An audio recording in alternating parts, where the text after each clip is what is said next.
araw po na ito ay nag-file kami ng TRO para pigilan ang pagpigil ng COMELEC sa pagproklama sa akin bilang panalong kandidato bilang Vice Mayor ng aming bayan sa Reyna Mercedes Isabela.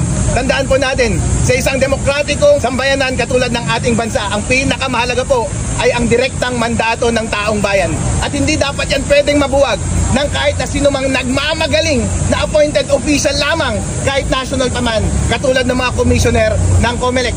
Para ako ipigilan nila sa aking pagkadeklara, kailangan nilang magbigay ng napakabigat na ebidensya para patunayan na ang sinasabi nilang fake news ay totoo nga ang fake news. COMELEC, kayo talaga ang fake news dahil yung 3.5 na nasa loob ng lahat ng makina sa araw ng eleksyon ay hindi yun yung na-audit na nasa source code audit report.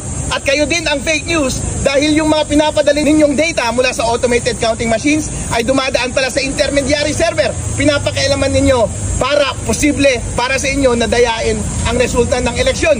Yung sinasabi ninyong fake news na sinasabi ko na bawal i-connect ang automated counting machine sa internet, sinunod nyo naman. Paano naging fake news yun?